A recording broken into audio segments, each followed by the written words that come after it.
반갑습니다. 작은 다육 사랑입니다.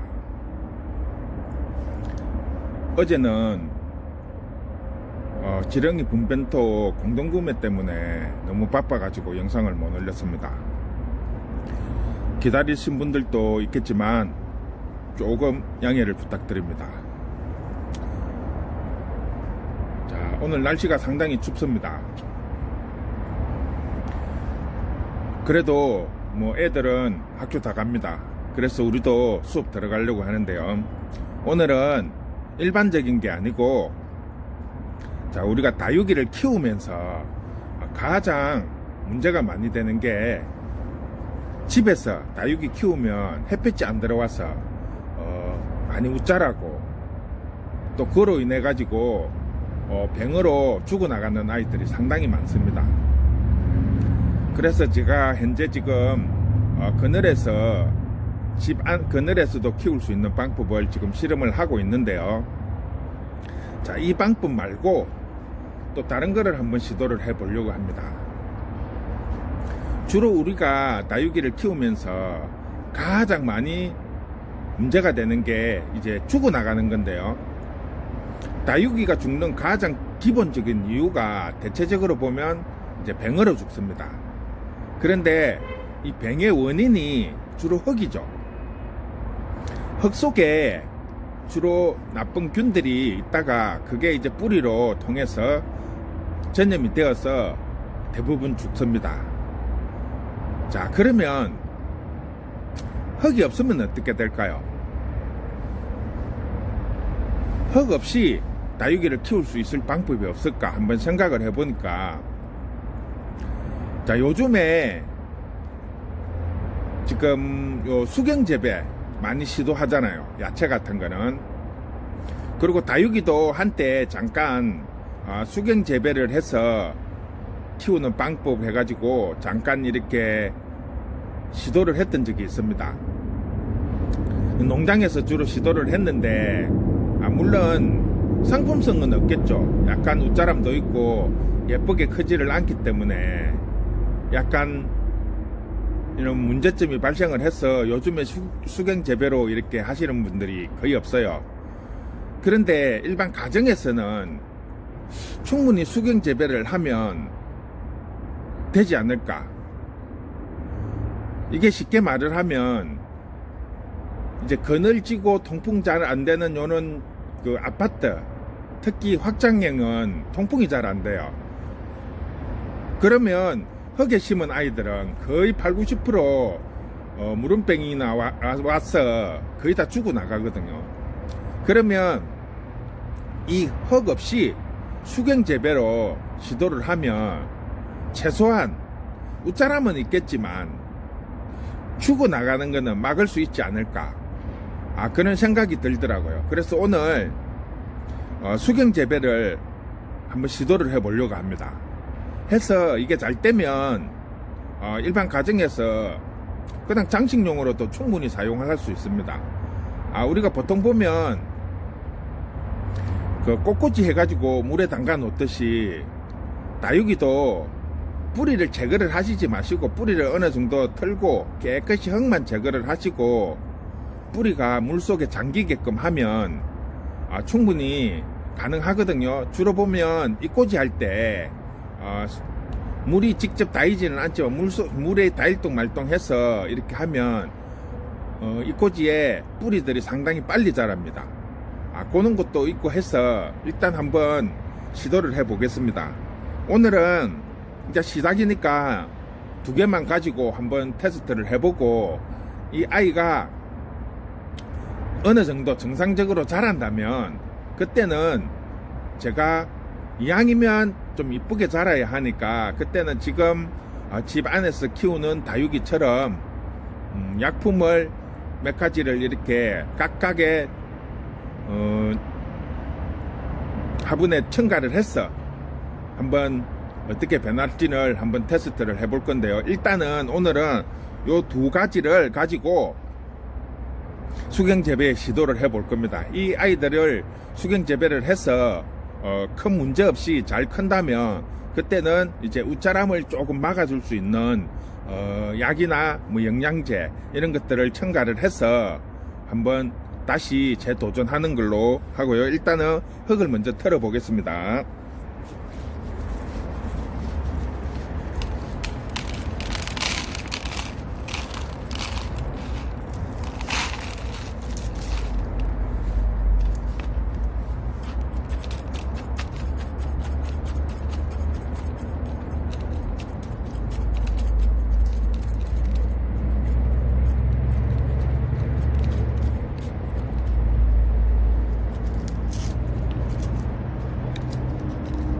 어차피 수경 재배를 해야 되니까 뿌리는 많이 제거하지 않고 뿌리는 최대한 남기겠습니다.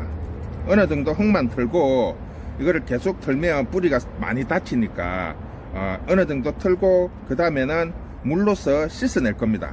최대한 뿌리를 많이 남기기 위해서요.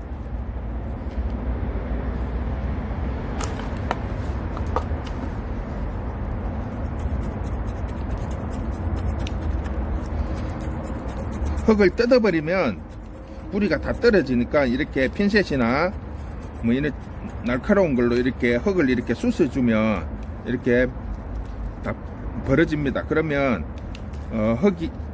흙이 달라붙어 있던 뿌리 쪽이 좀 이렇게 좀 덜 떨어지겠죠. 이렇게 막 훑어내는 것보다는 뿌리가 많이 남아 있을 수 있습니다. 그리고 어차피 수경 재배를 해야 되니까 밑에 전잎은 깨끗이 다 제거를 하는 게 좋겠죠. 보기에도 좋을 것 같고.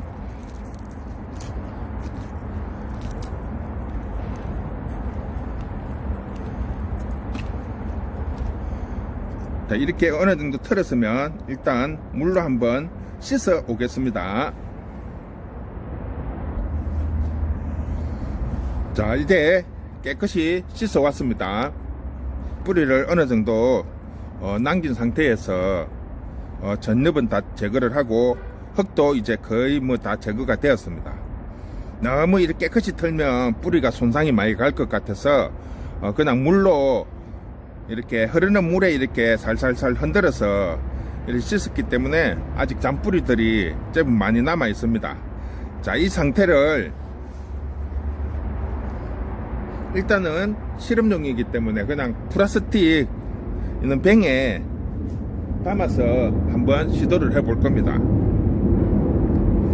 자, 이게 어느 정도 이제 성공이 되면 그때는 좋은 유리병에 담아서 하면 될 것 같고요. 일단은 이 상태를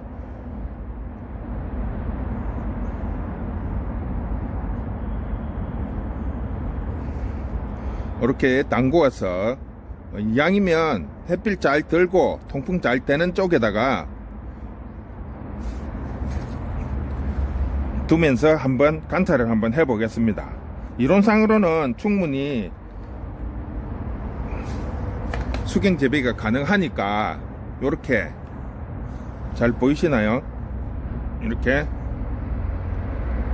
뿌리도 이렇게 길게 늘어져 있고 해서 아마 장식 효과도 있을 것 같아요.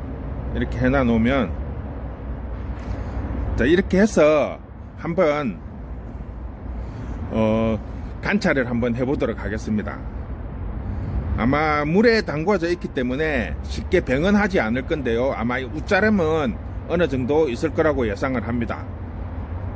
그렇지만 일단 가정에서 우리가 가장 많이 문제가 되는 게 죽어나가는 겁니다.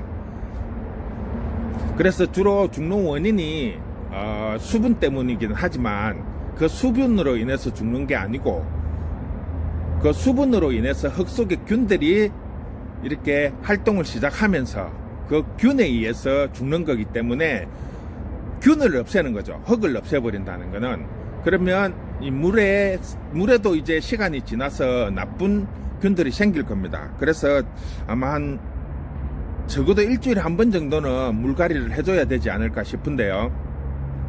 일단은 일주일 단위로 물갈이를 해주는 방식으로 해서 한번 지켜보겠습니다. 큰 문제가 없다면 수경 재배는 가능하니까 이렇게 해서 한번 해보고 어느 정도 단계적으로 이제 괜찮다 싶으면 좀 덜 우짜하게 할 수 있는 방법을 또 연구를 한번 해서 그냥 집에서 죽이지 않고 조금 무자라더라도 죽이지 않고 충분히 수경재배로 키운다면 가능하지 않을까 이런 생각이 들어서 이 방법을 한번 시도를 해봅니다. 자, 여러분들도 그냥 같이 한번 해보면 재밌을 것 같아요. 제 이 실험을 기다리지 마시고 집에서도 조금 상태가 안 좋은 애들, 어차피 병이 와서, 흙 때문에 병이 와서 좀 안 좋은 아이들은 요런 방법으로 한번 테스트 해보는 것도 괜찮지 않을까 생각합니다. 자, 오늘은 새로운 수경재배에 대해서 한번 시도를 해보는 거니까 결과가 어떻게 나올지 저도 궁금합니다. 근데 제가 아주 초창기에 다육이 처음 시작할 때 잠깐 수경재배를 해본 적이 있어요. 그런데 웃자람이 너무 심해서 제가 포기를 했는데, 이 방법을 그때는 햇볕이 잘 뜨는 쪽이 아니고 그때는 이렇게 장사를 전문적으로 할 단계가 아니었기 때문에 그냥 집에서 간단하게 하다가 보니까 웃자람이 좀 있어서 다육이는 웃자라면 별 매력이 없다고 생각을 해서 안 했는데, 지금은 워낙 아파트가 이렇게 하면서 확장형이 되다 보니까 거의 다 통유리더라고요. 그러면 통풍에 가장 취약하거든요. 다육이는 햇볕도 중요하지만 통풍이 가장 중요한데, 이 통풍이 안 되는 조건에서 다육이를 키우시는 분들이 상당히 많아요. 그런데 그런 분들 보면 대체적으로 거의 6개월이면 다시 살아옵니다. 죽었다고. 그 여쭤보면 거의 다 아파트 확장형 집에 사시는 분들이 많아요. 그래서 그 원인을 해결할 수 있는 방법이, 흙이 없으면 병을 덜 하니까, 병을 안 할 수 있으니까 흙을 없애고 수경재배를 한다면은 아마 집에서도 통유리였어도 충분히 가능하지 않을까 이런 생각이 들어서 요 방법을 한번 시도를 해보는 거니까, 한번 여러분들도 한번 따라 해보시면 뭐 경험 삼아 좋지 않을까 이런 생각을 합니다. 자, 오늘은 요렇게 해서 마무리하겠습니다. 감사합니다.